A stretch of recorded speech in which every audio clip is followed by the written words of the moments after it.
bismillahi rahmaani rahim maa ngi nuyu kilifa diine yi fi toog yëpp yaakaar naa soxlawul ma leen di lim su ma ci tuddee Serigne Fallou Mbacké Galas Kaltoum boole naa leen ci ñoom ñëpp di ko wax mu transmettre xalif général des Mourides Serigne Mountakha suñu nuyoo suñu ziar suñu ñaan di ko wax mu transmettre suñu nuyoo Serigne Abo Fallou Mbacké mi nga xam ne aussi suma lépp la maa ngi leen di nuyu di leen ziar. Monsieur l'inspecteur d'académie ou son représentant, Monsieur l'inspecteur de l'éducation et de la formation de Mbacké, Monsieur le directeur du centre régional des œuvres sociales de Bambey, Monsieur Cheikh Abdoulo, Madame la directrice du complexe Badiane Soxna May ñu koy wax Badianu May dinaa ci ñëwaat tur woowu wu ma sopp la, Monsieur le directeur général de C3S, Messieurs les enseignants, Madame les enseignantes, chers élèves, chers invités, honorables invités devrais-je dire, kontaan naa trop ci li ma ñëw Touba tey ci cérémonie bii ñu jagleel ma ko def ma parrain. Daanaka depuis plusieurs années parrainé naa promotion yu bëree bëri muy université muy lycée yi muy collège bi waaye parrainage bi ci yi ma gën a sopp la bokk bu ma waxul sax ci bii moom laa gën a sopp yëpp. loolu nag li ko indi raison yu bëri la li ko indi mooy d'abord li jiitu ci sopp boobu parrainage bi école bi fii la nekk ci Touba te Touba xam ngeen ne mooy suñu lépp ci dëkku Xaadimu Rasuul bii la nekk foofu buñ la fa parrainé jagle nañ la lu am solo kontaan naa ci trop. Serigne Touba mooy suñu lépp. bu may wax ne su ma nekkee tey professeur de médecine moom moo tax dama ko gëm. am nañu ko dul ñeme wax mais man dama koy wax parce que dama ci am preuve yu leer. kontaan nañ ci aussi parce que marraine école bi mooy Soxna May moom Xaadimu Rasuul ñu seq lu bëree bëri. benn exemple rek lay joxe bi ñu waree dem concours d'agrégation en 1998 nga xam ne médecin wu Afrique yi bëgg a agrégé yëpp lañ fay boole. bi ma préparé bay bëgg a dem dama ne il faut ma dem Touba tàggu ji sëriñ bi, il faut ma dem Daaru Wahab tàggu ji Soxna May. bi ma tàggoo sëriñ ba pare ma dem Daaru Wahab tàggu Soxna May mu ne ma fi ngay defee ji mbir moomu est-ce que sëñ bi mas na faa dem. ma ne ko sëñ bi mas na faa dem tuddal ko dëkk ba. mu ne ma kon jàll nga bu yàgg. bi ma demee concours boobu man maa ci jël premier. évidemment bi ma génnee ci salle bi ñu wax ne ma man maay premier Soxna May laa njëkk a woo ne ko li nga waxoon xam naa ne mooy am te noonu la demee. ma seq kook Serigne Soxna Bali Mbacké seq kook Serigne Mahfous. donc parrainage bi suma parrainage la. kontaan naa ci trop di ci kontaan aussi parce que li ma gis fii léegi école bi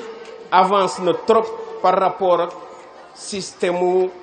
éducation wu Sénégal avancé ngeen ci trop maa ngi leen di encourager ngeen continuer. vous êtes dans la voie de l'excellence. il y a quelques jours rek recteur université Laval nga xam ne mooy première université francophone des États-Unis ñëw na seet si ma fii Bambey di ma wax méthode moderne yi nga xam ne moom la ñu def ci école au Canada yi tamit joxe résultat yu extraordinaire mais méthode yooyu yenn yi gis naa ko fii démb rek ci heure bii maa ngi place du souvenir di clôturer au nom du ministre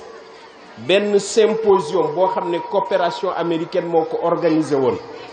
lañ fa doon wax maanaam learning by doing loolu laa gis fii donc suma xel dal na madame la directrice maa ngi lay féliciter loolu nga entreprendre dinañ ko bokk parce que man duma pare wu benn jour pare pour toujours là bu soobee yàlla bu journée bi ñëwatee tuddee ko beneen parrain waaye man parrain la te bu soobee yàlla dinaa ñëw fekki ko lycée d'excellence bi dinañ ci jàpp parce que man j'ai toujours suma credo toujours l'excellence la Cheikh Abdou mën na ko témoigner l'excellence est ma constance loolu laa gëm boo ci bëggee témoignage laajal sëñ Isaaxa Mbacké bi mu ñëwee suñu université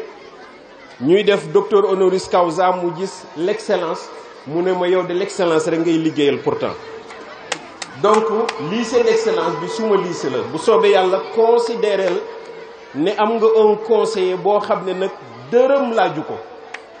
laaju ko man maa la ciy conseiller ngeen may ma adressé wu tuuti ci xale yi nag parce que journée bi xale yi moo ko moom xale yi ngeen jéem a déglu tuuti xale yi déglu leen heure bi sori na déglu leen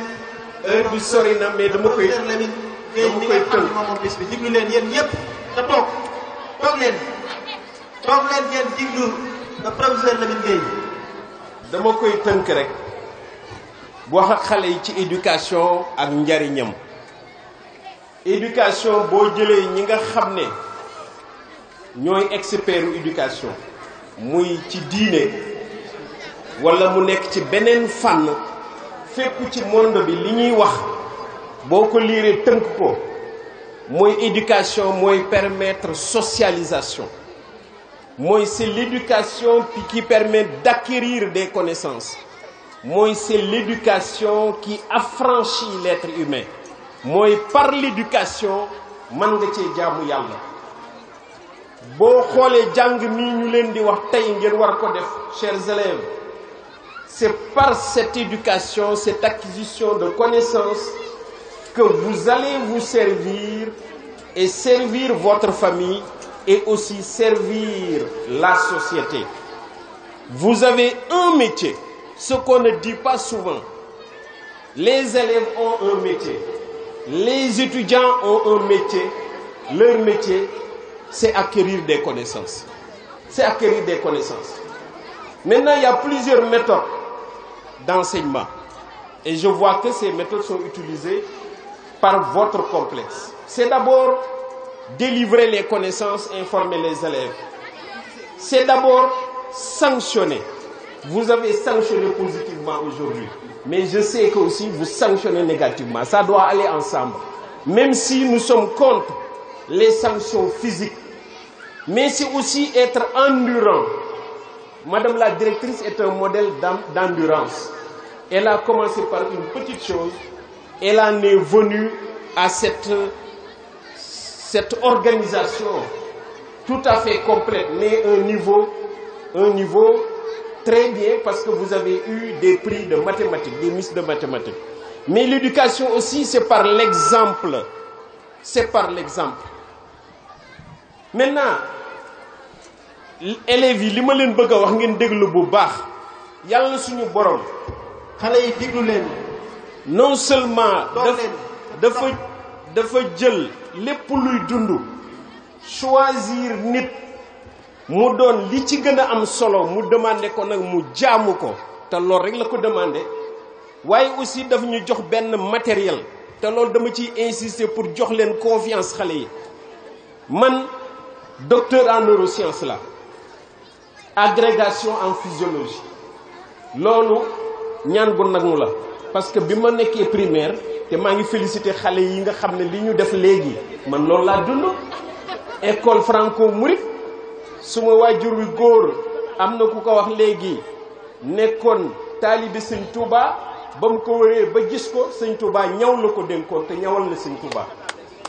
léegi kooku buy dugal doomam école yombut mais mu dugal ñu école franco mouride. léegi prédisposition bi nga xam ne yàlla def ko ci nit mooy lan dénkuñu yuur le cerveau. man suma métier mooy jàngale yuur bu yuur feebaree nga koy faj loolu mooy suma métier. li tax ma ne ñaan gu nangu la mooy bi ma duggee école franco mouride li ma ñaanoon sëñ bi mooy ma nekk ingénieur wala docteur mais bi ma xoolee ñaar yi daf ma ko booleel. ingénieur nit la ingénieur yuur ma ci sant yàlla di ci sant sëriñ bi. loolu moo tax ñu xam ne yàlla dénk nañu benn machine boo xam ne lu nit xarala defarugu ko muy le cerveau. 100 milliards de neurones pepp yi mu ci def ñuy liggéey di ñu jox xel di tax ñuy jàng di tax ñuy dox di tax ñuy dégg di tax ñuy gis parce que bët du gis yuur mooy gis. nopp du dégg yuur mooy dégg. loxo du laal yuur mooy loxo mooy laal. yuur mooy xalaat loolu lu évident la. yuur mooy moom ngay wax nit dara mu jàpp ko nga soxla ko mu jox la ko. yuur mooy wax day utiliser yeneen yi rek pour def li mu bëgg a def. yuur googu yàlla def ci 100 milliards yu pepp yoo xam ne ñoom ñëpp lii moo tax ñu jóg di liggéey. 100 milliards damay wax étudiants yi ne pour nga comprendre ko comparer ko population adduna bi. population adduna bi pour l'instant 7 milliards dong la. yàlla jël 100 milliards yu pepp baaxee ñu ko fii ne ñu nite leen nag te jaamuma. loolu nag yéen ñii ñëpp am ngeen ko comme am ngeen ko nag lépp lu ngeen yéene nangu cee sonn seen famille jàppale leen ci seeni professeur jàppale leen ci autorités yi jàppale leen ci ndax am nañ ci liggéey mu ànd ak ñaanu sëriñ yi lépp lu ngeen yéene man ngeen koo jot. kuy wax fii Touba nag soxla muy wuti modèle feneen. modèle bi ñu am ñun c'est unique ci mbirum xam-xam ci mbirum comportement benn modèle la ñu am mooy Xaadimu Rasuul moom mi nga xam ne yàlla daf koo may loo xam ne mësu koo may kenn te dootu ko may keneen. loolu moom rek moo ko xam waaye mën naa ci citer 5 yoo xam ne day bir nañu ne yàlla may na ko kat du ko may keneen. bu njëkk bi mooy xam-xamam mayu ko keneen. xam-xam boobu la jëfe moom la bëgg it ñu koy jëfe. beneen bi mooy modèle d'éducation ci école la ñu nekk. modèle d'éducation boo xam ne ñaari principe la ci appliqué. benn bi xidma benn bi tarbiyu jàng diine ji jaamu yàlla mais man xidma bi laay xool ci modèle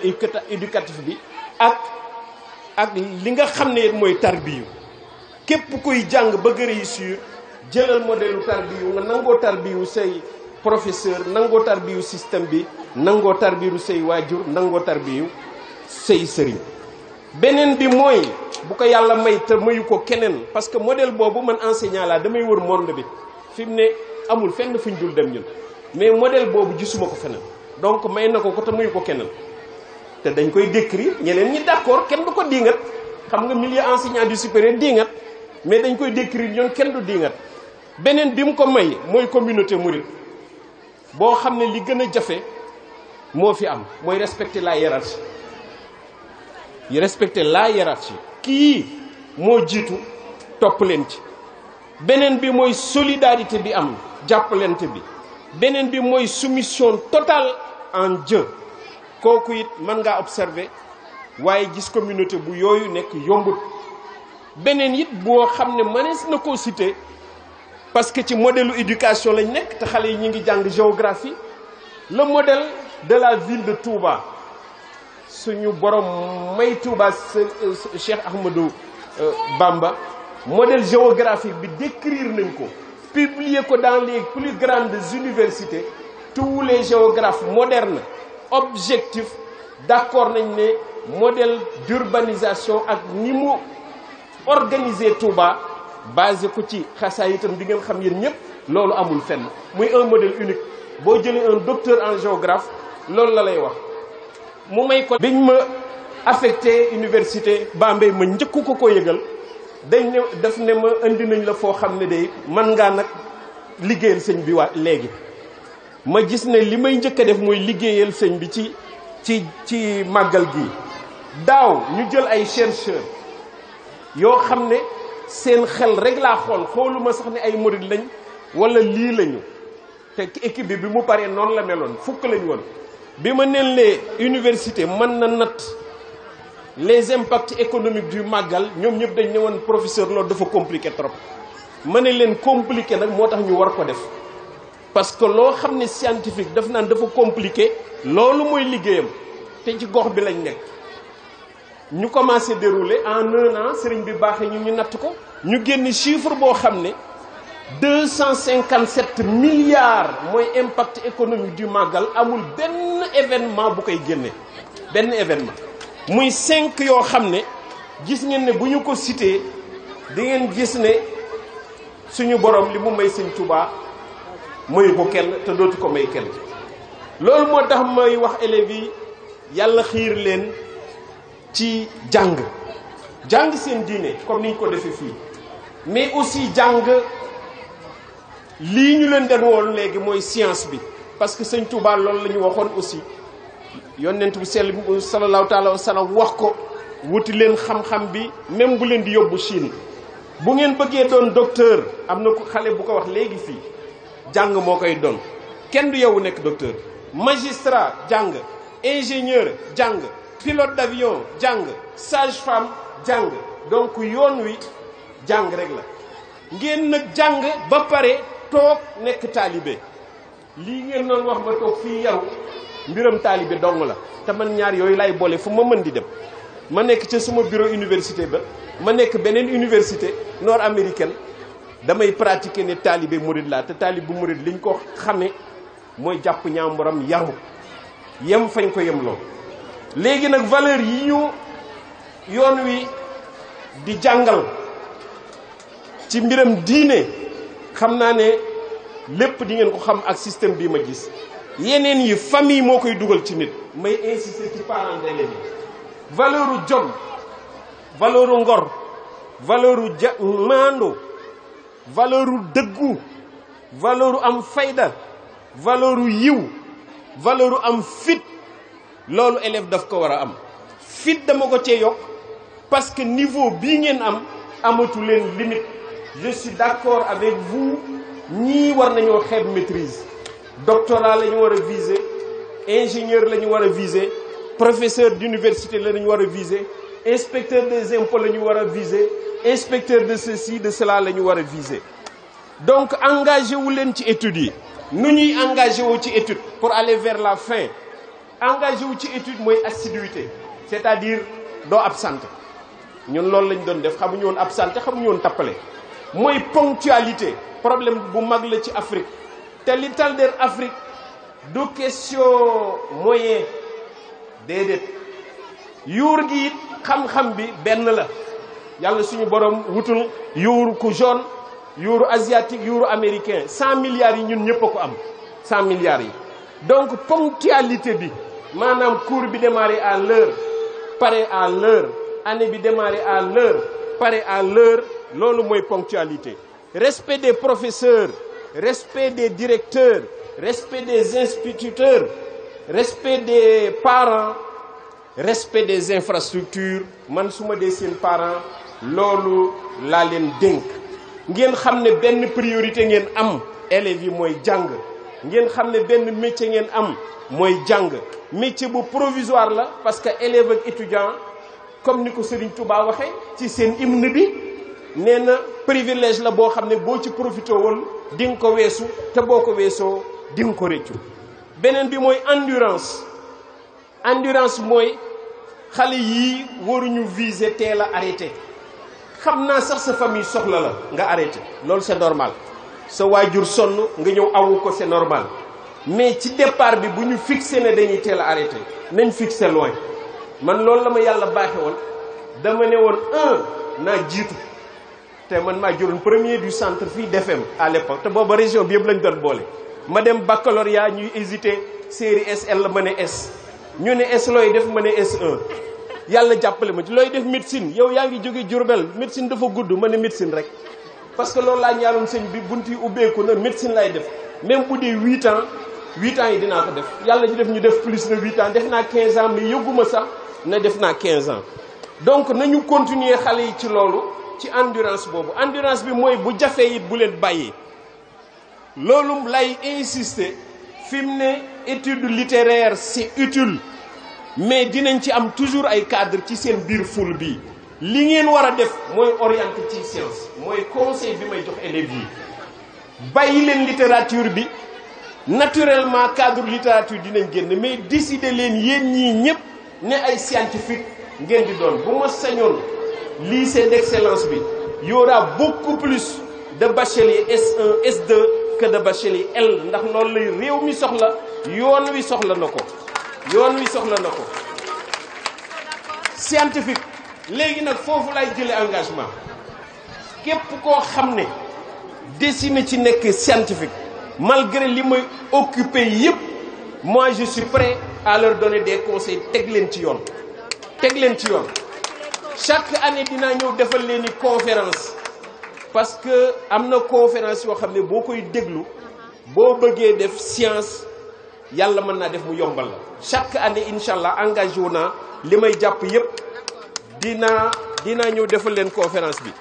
ngeen éviter yenn àndandoo yi loolu duma ci appesantir ngeen éviter yenn àndandoo yi di leen encourager parce que la voie royale pour réussir aussi bien réussir fële ci kaw mooy jaamu yàlla ba dem mais aussi réussir fii jàng la xam-xam bu taxaw mën nañ koo jël suñ ko jëlee foog naa dinañ développer Sénégal mais surtout dinañ jël en charge besoin wu yoon wi sëriñ bi mi ngi ma ko doon wax sëriñ Seck léegi nee na ma waxal les opérateurs économiques ñu dugg ci santé bi waxal les opérateurs économiques ñu dugg ci éducation bi loolu ñun ñoo ko war a jëlal suñu bopp en charge yoon wi soxla na ko mën nañoo jël en charge lu ëpp téeméeri yoon loolu koo xam ne benn événement day mobiliser 257 milliards communauté na boobu normalement bu jàngeel jàng ma war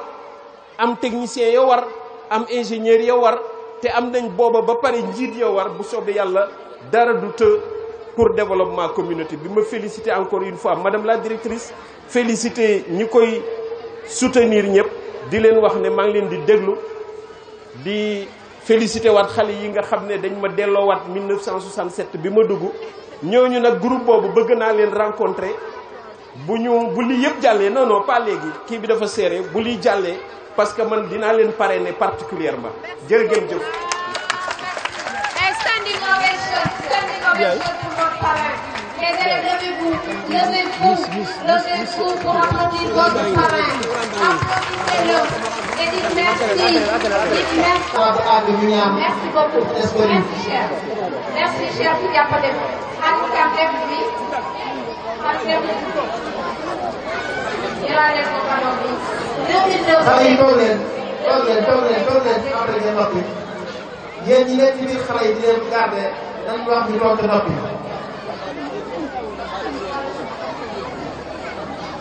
yéen ñi nekk ci biir xale yi wax leen ñu noppi te toog. jërëjëf Cheikh Seck ak Khadim Thiam boobu si bopp parce que nga xam ne. Merci monsieur Lamine Gueye. ñu lay daan lu baax Merci monsieur Lamine Gueye. Maintenant.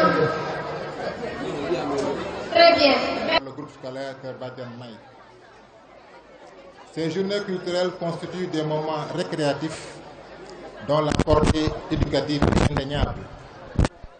Elles créent des espaces d'expression et de partage qui suscitent une communion intense entre parents, élèves et enseignants. Le climat convivial qui en découle est générateur d'une synergie vigoureuse favorable au rayonnement de l'école. Chers élèves, j'ai suivi avec admiration les brillantes prestations qui ont mis en exergue les différentes facettes de l'offre plurielle de Kër Badiane May qui touche à la fois le français, l'anglais, le Coran, l'arabe. Donc une offre qui est fortement corrélée à la demande des populations. Et je m'en réjouis. Donc je m'en réjouis vivement. Au regard de tous les bienfaits que procurent ces journées, je voulais féliciter de vive voix Madame la directrice pour cette belle initiative qui en dit long sur son esprit imaginatif et son souci d'aller constamment de l'avant pour faire de son établissement un modèle incontestable de réussite. Madame la directrice, ce culte de la qualité, vous l'avez si brillamment exprimé à travers le choix judicieux du parrain, en l'occurrence M. Lamine Gueye, recteur de l'Université de Bambey. Les élèves ont eu à retracer le parcours prestigieux, j'allais dire majestueux, de cet homme qui fait la fierté de notre pays. En misant sur une sommité intellectuelle de cette trempe, vous avez indiqué aux élèves un modèle sûr dont ils pourront suivre les traces pour jouir d'une trajectoire académique et professionnelle enviable. J'apprécie beaucoup cette pédagogie par l'exemple qui fait découvrir aux élèves tout le charme lié au savoir et les opportunités qui s'y attachent. Chers élèves, en écoutant les précieux conseils du parrain, vous sortirez certainement de cette cérémonie plus motivés que jamais pour être parmi les meilleurs. Madame la directrice, à la faveur de votre détermination infaillible, combinée à l'engagement inaltérable du personnel enseignant et considérant l'apport inestimable de mon formateur, je veux dire de l'éminent inspecteur M. Gaston Sangaré, infatigable partisan de la qualité qui travaille constamment à vos côtés, je demeure convaincu que l'école Kër Badiane May ira encore de l'avant et se propulsera au summum de l'excellence. Pour terminer, je voulais solennellement réaffirmer la ferme volonté de l'inspection de l'éducation et de la formation de soutenir toutes les écoles privées du département qui nous valent d'éclatants succès, comme c'est le cas pour cet établissement prestigieux. Je réitère également mes vives félicitations à l'endroit de la directrice, du personnel, des parents et des élèves pour cette forte mobilisation qui donne à la cérémonie un cachet exceptionnel. Je vous remercie. jërëjëf monsieur. voilà ma bëggoon tàmbali rek tàmbali ci wolof parce que comme def naa discours en français bëgg naa aussi ñu nekk balaa ñu dem ñu yóbbaale dara. moo bëgg a wax mooy tey journée bi ngeen def muy wala week-end culturel bi ngeen organisé lu am solo la parce que day wane ni jàng du rek ci biir classe lañ koy defee jàng aussi dañ koy defee ci bitti lu ñu tuddee ñun activité extramuros. loolu day tax ba xale bi mën a am cadre boo xam ne dana mën a waxtaan partager ak yeneen naataangoom dana permettre aussi xale yi ak enseignants yi ak parents yi mën a daje comme fii nuñ ko amee buñ ko dajee ñoom ñu dolli seen pas-pas ba nga xam ni école bi dana gën a jëm ci kanam te école bi su gën a jëm ci kanam cela signifie donc que xale yi seen performance day gën a yokk donc loolu ma ciy féliciter vivement madame la directrice di ko ci encourager. lu ma gën a neex encore ci cérémonie bi mooy tey choix bu ñu def ci parrain bi parce que dañoo nekk ci société boo xam ni bu ñu deful ndànk dañuy jël yeneen modèle bëgg leen a yëgati naxasal lépp li nga xam ni mbiru jàng la te loolu bu ñu ci jëmee musiba lay nekk. moo tax tey bu ñu demee ba loolu ñu koy changé seet kàngam yu mag ñu mel na docteur wala professeur Lamine Gueye jagleel bés bi loolu dama koy rafetlu bu baax a baax. mu tax xale yi xam ni kat boo nekkee ci njàng mi yàlla mën na la ubbi nga am xam-xam bu mat mën a tamit jëriñ sa bopp jëriñ say waajur jëriñ sa gox jëriñ réew mi. donc loolu vraiment am naa ci mbégte bu baax a baax te yaakaar naa ni lu professeur wax yëpp xale yi jot nañ koo dégg mais parents yi aussi jot nañ koo dégg parce que ñoom ñoo nekk ci kër ga donc bu ñu demee ñoom it war nañu def lépp pour taxawu xale yi jàppale leen ba nga xam ni seen njàng dina mën a mucc ayib. du ma mën a daaneel nag te félicité wu ma non seulement la directrice mais le personnel muy enseignants yi nga xam ne ñoom au quotidien ñoo fi nekk di tàggat xale yi pour ñu mën a réussir. su ma waxee loolu aussi du ma mën a fàtte ñoo xam ne aussi ñooy taxawu jàngalekat yi te su boobaa damay citer surtout le doyen Gaston Sangaré nga xam ne tey soo nee Mbàkke foo mën a dem foo nee Mbàkke laa jóge lu lay njëkk a laaj mooy ana doyen Gaston Sangaré parce que empreinte am da ko fay marqué bu baax a baax ci fonk liggéeyam ak rigueur bi ak bëgg véritablement qualité jëm ci kanam. donc loolu ma bëggoon ko siiwal waxaale aussi dukkure fàttewu ma ko donc vous avez vraiment la chance pour que école mën a jëm kanam donc su ngeen demee ba ubbi aussi nu ngeen ba mbébét boobu muy lycée d'excellence am naa ci rafet njort te incha allah yàlla dañ ko mottali donc ma bëgg a daanalee foofu di leen gërëm di leen sant wasalaam. sallallahu wa sallam ala sayyidina wa mawlana muhammadin wa ala alihi wa sahabatihi al-kiram. Monsieur Mbacké, c'est les inspecteurs, notamment le doyen Gaston Sangaré et Moustapha Gueye, monsieur le recteur de l'université Alioune Diop de Bambey, monsieur professeur Lamine Gueye, parrain de cette journée, messieurs les proviseurs, les principaux et les directeurs, messieurs les chefs religieux, monsieur Serigne Seck, PDG de C3S, madame la directrice de l'école Kër Badiane May, mesdames et messieurs les membres de l'équipe pédagogique de l'école Kër Badiane May, mesdames et messieurs les parents d'élèves, chers invités, chers élèves. Je voulais prononcer le discours en français et faire le résumé en wolof, mais vous allez me permettre de le dire directement en wolof pour gagner du temps. kon ci turu IA bi nga xamante ni dafa am ngànt ndax xam ngeen ni jamono yi jamonoy examen yi la CFEE yi ak entrée en sixième bi jàll na anticiper philo yi ak préparation bac technique beeg yooyu loolu moo tax ñëwul mu yabal ma moom inspecteur d'académie monsieur Seydou Sy yabal ma ngir ngànt loolu mu am ma ñëw ci turam ñëwit ci sama turu bopp ndax soxna Mam Anta joxoon na ma invitation démb waaye dafa dajeek waa école Cheikh Gaynde Fatma yi ñu doon def fin d'année foofa ci Diourbel yaa yabal ma fa mënumaa ñëw kon tey bu ma fi ñëwee ci ñaari bis yëpp laay ñëw ci ñaari tur yëpp laay ñëw kon ci turam la ñu yëkkati kàddu yi cant yi ak kàddu yi ndokkeel ak kàddu yi soññeel iya ci sama kàddu mi ngi leen di sant bu baax ci liggéey bii ngeen di def ci xew-xew yii ngeen di def muy ay journée culturelle ay bisi yëngutu yi ngeen def lu am solo la ndax dafa nekk ay jamonoy weccoo xalaat jamonoy feeñal ay man-man ci élèves yi jamonoy jokkoo diggante mbooleem ñi séq l'école bi ñëpp muy ndongo yi muy waajur yi muy jàngalekat yi muy ñi leen di taxawu muy encadreur yi ak ñi yor wàllu njàng mi syndicat yi ñëpp seen loxo dafa war a dugg ci l'école bi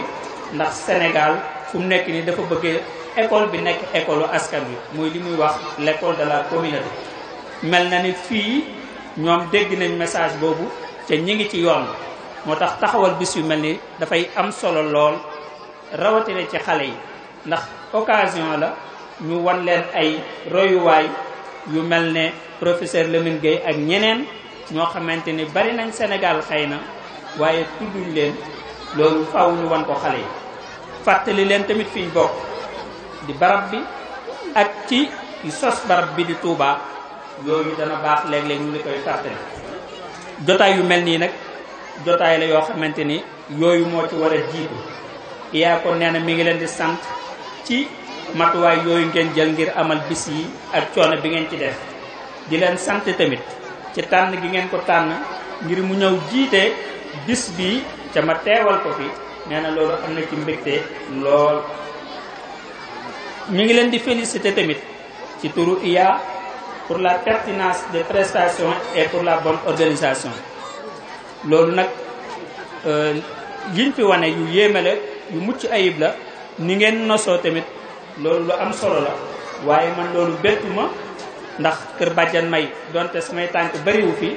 waaye ñi fiy liggéeyee yàlla dogal na daanaka mën na ma wax ni ñëpp laa xam.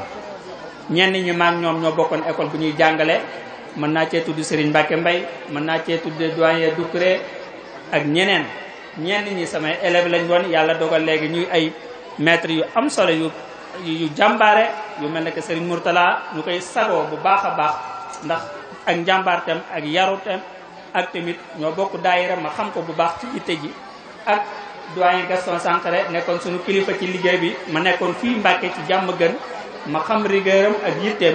ak mbooleem gis naa fi doyen Moustapha Guèye ak ñeneen ak ñeneen loolu kon mbégte la ci man ma taxaw fii kon su ma nee man na ma à peu près loolu bettu ma loolu dafay daal di yanu maanaam xam naa yitte ji ñu jox liggéey muy rigueur bi xam naa yitte ji ñu jox wàllu yar soxna maam Anta yàlla dogal na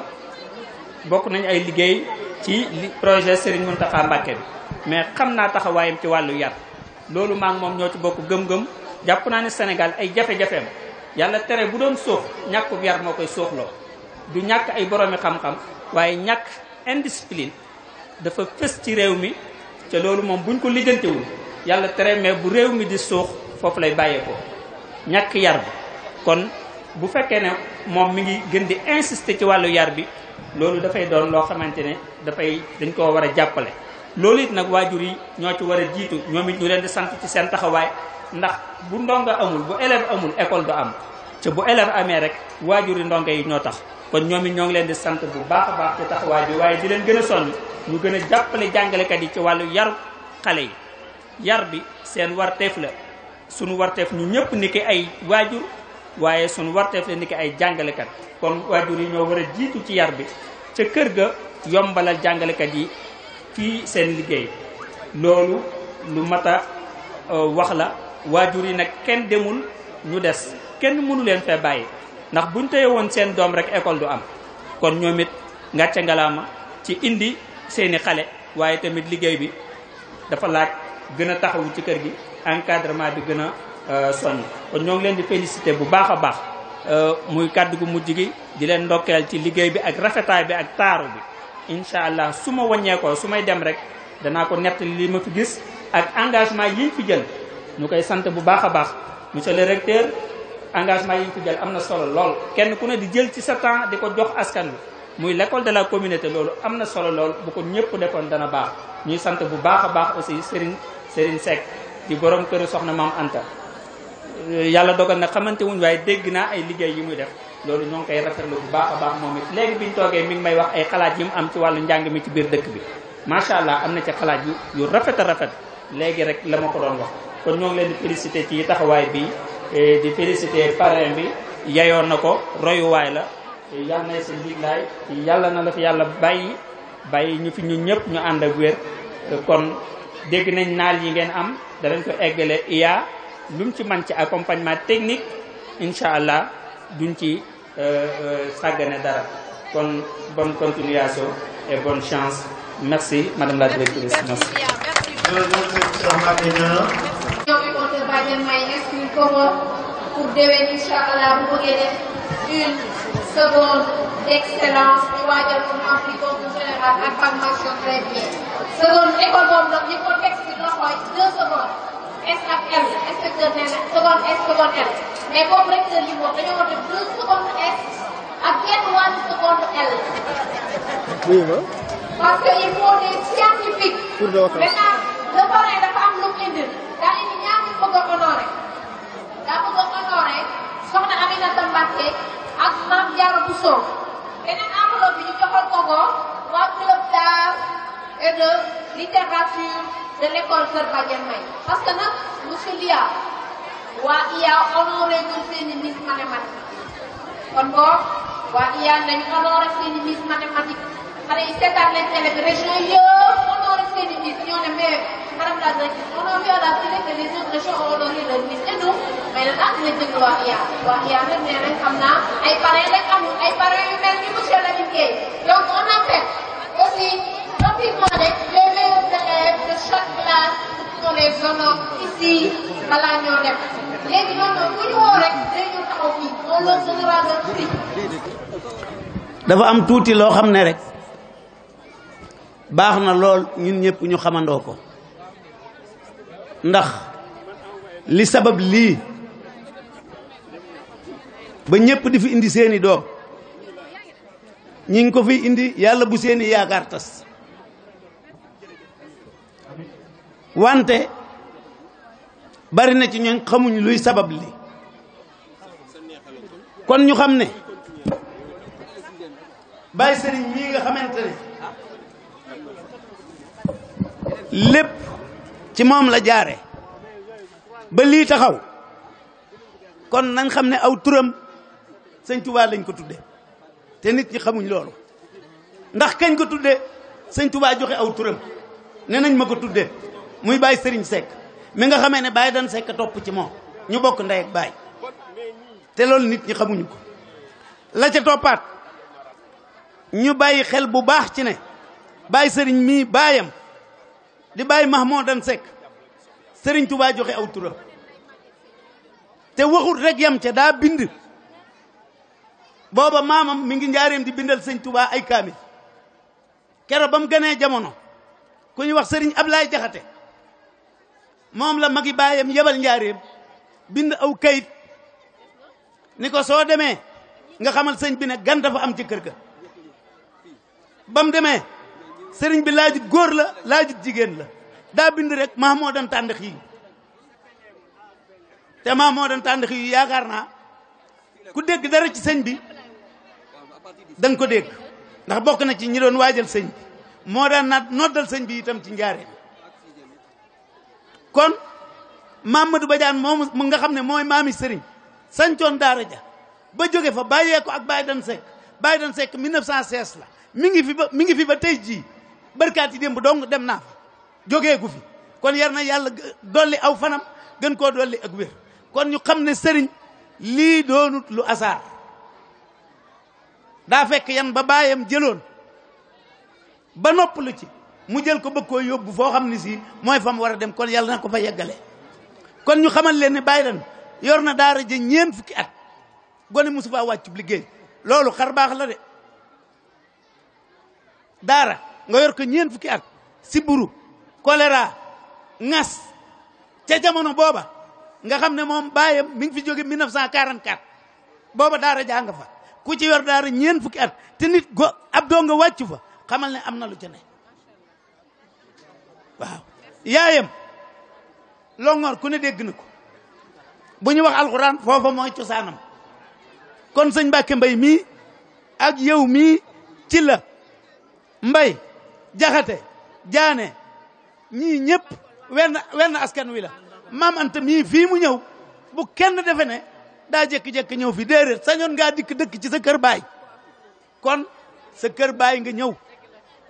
ñëwoo fa ngir leneen kon nag ñi ngi sant ñëpp di gërëm ñëpp di ñaan képp koo xam ne doomam ñëw na fi yaakaar jëm ca am yal na ko ci sëñ Touba defal loo xam ne nit ñëpp dañ naan lu mustahil la lu mustahil nag mooy lu jomb kon nag li sëriñ bi wax ci wakaana aqan lii aw si lii la si uridu wan fahi bi yal wara yaa muxniyan an mit fahi yàlla ñu fekk ci liggéey sëñ Touba bi tàmbalee sëñ Touba yem sëñ Touba. CPA seen mot kat CPA Soda Marème Ngom CPB Fatou Niang Fall Fatou Niang Fall CPB Fatou Niang Fall Baye Cheikh Bey CPB Ami Niang CPB mu gaaw